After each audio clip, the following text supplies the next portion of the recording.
شہباز جو گل، میں اس کا نام آپ دیکھتے ہوں گے اکثر میں لیتا نہیں، لیکن مجبوری ہے یہاں لینا پڑ رہا ہے. اس کے گرین کارڈ پہ کچھ اور نام لکھا ہے، اور وہاں آج یہاں یہ شہباز گل کے نام سے سابق وزیر اعظم عمران خان کے چیف پرسن ہیں، چیف اسپوکس پرسن ہیں، چیف آف ایگزیکٹو ہیں، جو بھی ان کا ڈیزگنیشن ہے. آپ نے دیکھا کہ جب ان کی گرفتاری ہوئی تو یہ گاڑی میں بیٹھ کے اپنے فون سے کچھ چیزیں ڈیلیٹ کر رہے تھے، اور گرفتار کرنے والے کو اس بات کا اندازہ تھا کہ اس شخص کو اگر گرفتار کرنا ہے تو اس کے موبائل کے ساتھ کرنا ہے، کیونکہ اس شخص کے موبائل میں بہت مواد ہے. اور شاید جب اس کو گرفتار کیا جا رہا تھا اس کو پتہ ہی نہیں تھا کہ اس کو گرفتار کیا جائے گا اور اس گرفتاری میں اس کا موبائل لے لیا جائے گا. گرفتار کرنے والوں کا ٹارگٹ شہباز گل، اور اس کا کیا نام ہے میں ابھی بتاتا ہوں. اس کو گرفتار کے ساتھ اس کے موبائل حاصل کرنا بہت ضروری تھا، اس لیے جب اس نے دروازہ لاک کیا اور کچھ چیزیں ڈیلیٹ کرنے کی کوشش کی تو دروازہ توڑ کر اس کو باہر نکالا گیا اور اس کا موبائل چھینا گیا. اور اب جو ہماری اطلاعات ہے وہ یہ ہے کہ اس موبائل میں بہت اہم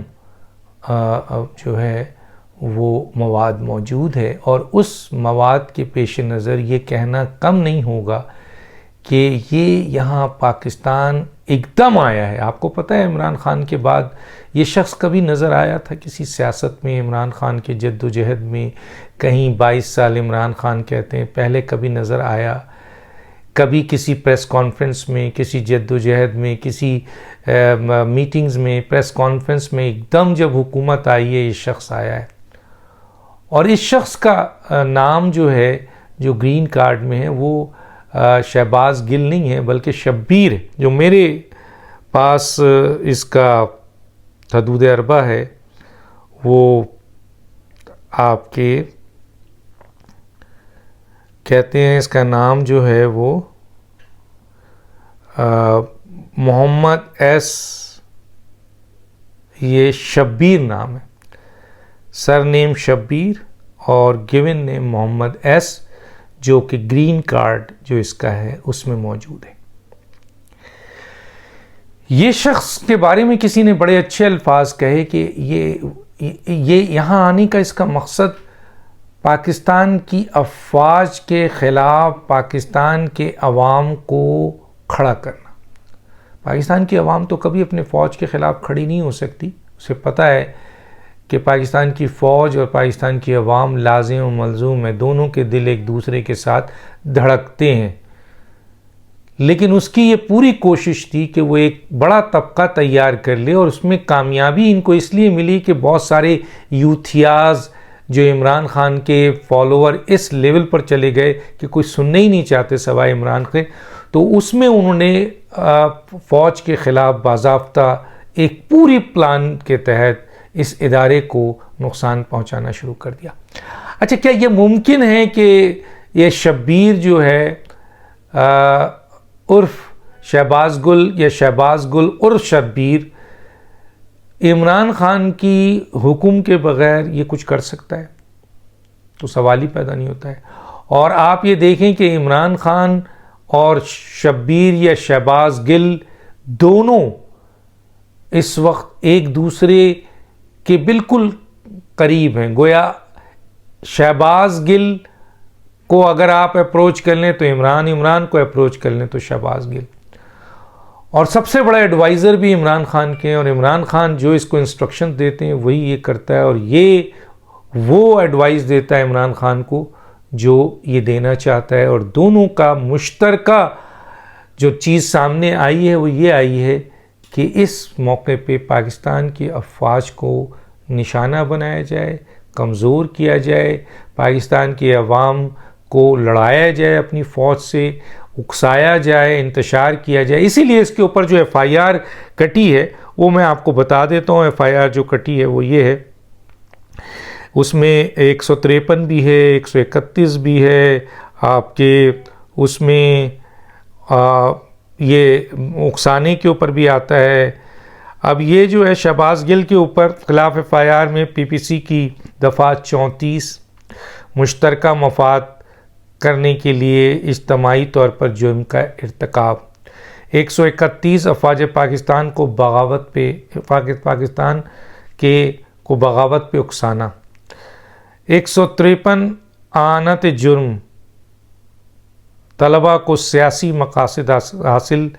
کرنے پر اکسانا، اور 505 عوامی فساد کو ہوا دینا، یعنی فساد کرانا، انتشار پیدا کرنا، فوج کے خلاف بغاوت کرنا، یہ سارے دفعات اس میں شامل ہیں۔ اور اس شخص کے ٹیلی فون میں وہ تمام چیزیں بھی اس وقت ادارے کو مل چکی ہیں جو ادارہ انویسٹیگیٹ کر رہا ہے کہ ان لوگوں کے کیا مقاصد ہیں، اور اس میں یقیناً وہ یہ بات بالکل واضح ہے کہ جس طریقے سے ایک نجی ٹی وی چینل پہ، اور یہ بھی کہا جا رہا ہے کہ باضابطہ ایک نجی ٹی وی چینل کے کچھ لوگ اس کے ساتھ کانٹیکٹ میں تھے، اور یہ پورا پلانٹڈ تھا، جس کی بنیاد پر یہ ایک دم جو ہے وہ فوج کے خلاف اتنی بڑی بغاوت کا منظرنامہ سامنے آیا۔ اس میں ظاہر ہے عمران خان صاحب کا نام تو ضرور ہوگا، اس میں ان لوگوں کے بھی نام ہیں جو لوگ بین الاقوامی طور پر اس کو یہاں ایجنٹ کے طور پر لے کے آئے تھے۔ ظاہر ہے ان کے ساتھ بھی اس کے ٹیکسس ہے سارے، وہ ساری انفارمیشن اب ادارے کو مل چکی ہے کہ یہ کس کا آدمی ہے، کس پلان کے تحت یہاں آیا تھا، عمران خان کے ساتھ یہ کیوں جڑا تھا، عمران خان نے اس کو اپنا چیف جو ہے وہ کیوں رکھا تھا، عمران خان کے مقاصد کیا ہیں۔ اس میں ایک اور شخص جو ہے وہ بھی ایکسپوز ہو رہا ہے، اس کے بھی بہت ساری چیزیں سامنے آ رہی ہیں، وہ ہے فواد چودھری۔ اور آپ یہ دیکھیں کہ جب سے شہباز گل گرفتار ہوا ہے، کہاں گئی وہ لاکھوں کے یوتھیاز اور کروڑوں کے یوتھیاز، اور بھائی چیف ایگزیکٹو کا بند پکڑنا جانا اس کا مطلب ہے عمران کے اوپر بھی ہاتھ ڈالا جا سکتا ہے، لیکن صحیح مشورہ ہے کہ عمران تو خود اپنی قانونی موت مر رہا ہے، کیا ضرورت ہے گرفتار کرنے کی؟ جو آدمی تاحیات نااہل کے بالکل قریب آ چکا ہے، اس کی گرفتاری کر کے اس کو ہوا دینے کی کیا ضرورت ہے؟ وہ تاحیات نااہل ہو اپنی حکومت سے بھی گیا، اپنی پارٹی سے بھی گیا، اور پھر اس کے بعد یقیناً جو کرائم اس نے کیا ہے، چاہے وہ عمران ہو، چاہے وہ نواز ہو، چاہے وہ آصف ہو، ان کو تو فیس کرنا پڑے گا۔ قانون سب سے بڑا ہے، سب کے لیے ایک ہیں۔ تو فواد چودھری نے بھی دوڑ لگا دی، بھاگ گئے۔ وہ کہاں گئے شیخ رشید؟ وہ بھڑکیاں مار رہے تھے، ایک اسد قیصر، اسد عمر، کہاں گئے باقی لوگ؟ کہاں گئے لاکھوں کا کروڑوں کا مجمع کہ پورا پاکستان بند کر دیں گے اگر ہمارے لوگوں کو گرفتار کیا گیا؟ ابھی ایک اسٹیٹمنٹ دیکھ رہا تھا اسد عمر، اگر حکومت نے ہمارے 10 لوگوں کو گرفتار کیا تو ہم 20 لوگوں کو گرفتار کریں گے۔ بھڑکیاں دیکھیں آپ، ابھی ایک شخص گرفتار ہوا ہے اور وہ آپ دیکھیے گا طوطے کی طرح بولنے لگے گا۔ ابھی چند لوگ گرفتار ہوئے، جن میں سے ایک ویڈیو میں نے آن ایئر کی کہ کس طرح PTI کے لوگ فوج کے خلاف جو ہے وہ آپ کے پورا کمپین چلا رہے ہیں، ادارے کے خلاف، فوج کے خلاف، جنرلز کے خلاف، آپ کے آرمی چیف کے خلاف۔ وہ اب دوسرا بندہ بھی پکڑا گیا، اس کی بھی ویڈیو آ گئی ہے، وہ بھی یہی کہہ رہا ہے کہ جی مجھے تو عمران خان صاحب کی ڈائریکشن ہے، مجھے تو عمران خان صاحب کے کہنے کے جو ڈائریکشن ہے اس کے مطابق میں نے فوج کو نشانہ بنایا ہے، ورنہ فوج تو میرے لیے بہت کچھ ہے، فوج میری مان ہے، فوج میری قربانی دی ہے، فوج بہت عظیم ہے۔ اب تو یہ بول رہے ہیں، لیکن یہ ضرور بتا رہے ہیں کہ یہ سب کچھ عمران خان کی اس ڈائریکشن کا اثر ہے اور اس پر میں نے کیا ہے۔ تو یہ ایک طرح سے ناسور فتنہ ہے۔ میں نے یہ بات کی بھی کہ ویسے تو جب حضور اکرم صلی اللہ علیہ وسلم کا زمانہ تھا اس وقت بھی ایسے لوگ سر اٹھا رہے تھے، فتنے اور فساد اور شر، اور خود قرآن مجید فرقان حمید اور رسول اکرم صلی اللہ علیہ وسلم کی حدیث ہے کہ فتنے اور شر کو کسی صورت پہ سر نہیں اٹھانا چاہیے، کچل دو اس کو۔ آپ نے دیکھا کہ اصحابہ کرام جو بہت قیمتی تھے نبی کریم صلی اللہ علیہ وسلم کے، وہ اصحاب جن کے لیے نبی کریم نے کہا تھا کہ ان کو ناراض کیا گویا مجھے ناراض کیا، تو وہ اصحاب کرام کئی جنگیں ہوئیں، کئی غزوات ہوئے، کئی دشمنوں نے ان پر حملے کیے، آپ کے ویسے شہید کیا، ٹوٹل شہید 259 ہوئے اتنے عرصے میں، شاید کہتے ہیں 30 سال میں۔ لیکن ایک جنگ ہوئی تھی، جنگ یمامہ، جو مسلمہ کذاب جس نے نبوت کا دعویٰ کیا تھا، اور یہ ایک فتنہ بنتا جا رہا تھا جس پہ اس وقت کے خلیفہ اول جناب انہوں نے حکم دیا کہ اسے کچل دیا جائے۔ اور آپ دیکھیں اس فتنے کو کچلنے کے لیے، حالانکہ اس کی تعداد 40,000 سے زیادہ تھی، اور مسلمانوں کی پاس فوج تھی جس میں خالد بن ولید بھی تھے، وہ 13,000 کے قریب تھی، لیکن اس کو کچلنے کا حکم دیا خلیفہ نے، اور حضرت عمر فاروق رضی اللہ تعالی عنہ کی سربراہی میں جو حکم ہوا، اس کے بعد خالد بن ولید کی سربراہی میں اور کئی اصحاب کرام اس جنگ میں شریک ہوئے، اور 1200 کے قریب شہادتیں اصحاب کرام کی صرف۔ تو اس سے اندازہ ہوتا ہے کہ فتنے کو ختم کرنے کے لیے اللہ کا حکم ہے، اور فتنے کو فوری اور شر کو ختم کرنے کے لیے اللہ کا اتنا بڑا حکم ہے کہ اس کے لیے اصحاب کرام نے شہادتیں دی۔ 1200 کے قریب قیمتی اصحاب کرام نے اپنی جانیں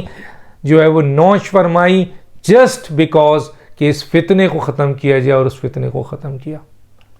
حالانکہ میں نے بتایا کہ کئی سالوں میں کئی غزوات، کئی جنگ ہیں،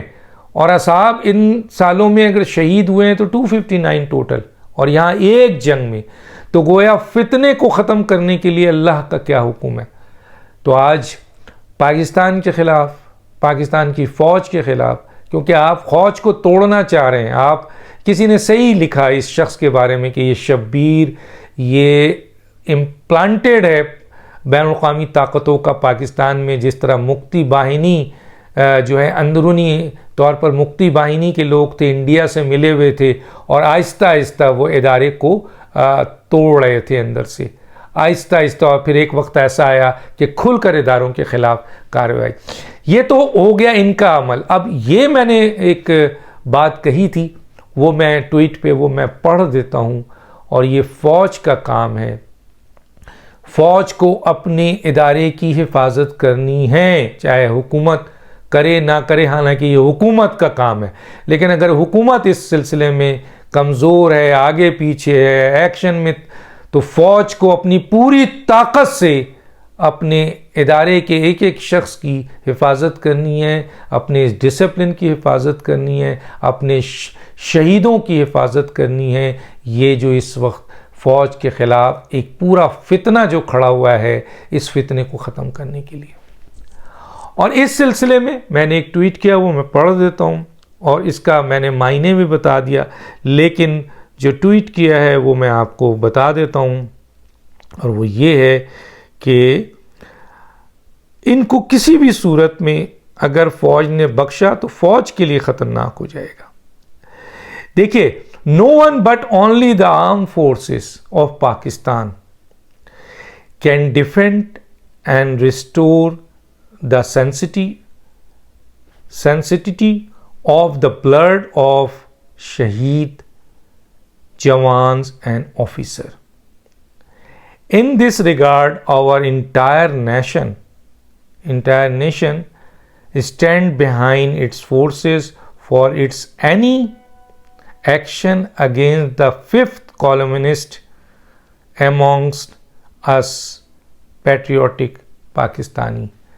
تو یہ فوج کا کام ہے کہ وہ اپنے شہداء کے خلاف تضحیک اور تذلیل کرنے والوں کو عبرت کا نشان بنا دے۔ فوج کا اپنا بھی ایک قانون ہے، فوج کے اندر بھی ایک لا ہے، اور فوج کا اپنا ایک ڈسپلن ہے کہ فوج کے خلاف جس طرح جوڈیشری کے خلاف اگر ججز کے خلاف ہو تو آئین کے آرٹیکل 204 کے تحت ان کو کنٹیم آف کورٹ کا یا توہین عدالت کا نوٹس دے کے ان کے خلاف کارروائی. تو فوج کا اپنا بھی قانون ہے جس کے تحت ایسے لوگ جو فوج کے اندر بغاوت پیدا کرنا چاہتے ہیں، جو فوج کو توڑنا چاہتے ہیں، جو فوج کے خلاف سازش کر رہے ہیں، ان کو عبرت کا نشان بنا دیا جائے. یہ چیزیں ہیں چند جو میں نے آپ کے سامنے بتائی، اور اس میں جیسے میں نے کہا کہ بہت اہم لوگ پھنسنے والے ہیں. اس میں آپ کے جو بھی اس ڈیلنگ میں رہا، اس میں بڑے نام آنے والے ہیں. عمران خان بھی ہیں، فواد چودھری بھی ہیں، شیخ رشید بھی ہیں، اسد عمر بھی ہیں. اسی طریقے سے چند اور لوگ ہیں جو کہ بین الاقوامی ایجنڈے کا حصہ ہیں، وہ لوگ بھی ہیں. اور یہ سب اس موبائل میں موجود ہے جن کے ساتھ یہ ٹیکسٹ. تو جب وہ موبائل آ رہا ہے تو پورا ثبوت آ رہا ہے. عمران خان کسی خاص محفوظ جگہ پہ فرار ہونے والے ہیں یا فرار ہو چکے ہوں گے. فواد چودھری دوڑ لگا رہے ہیں، شیخ رشید بھاگ رہے ہیں، اور بہت سارے لوگ اب شاید پی ٹی آئی کو خیر بات کہہ دیں. ڈاکٹر دانش کو یاد دیجیے. اللہ حافظ.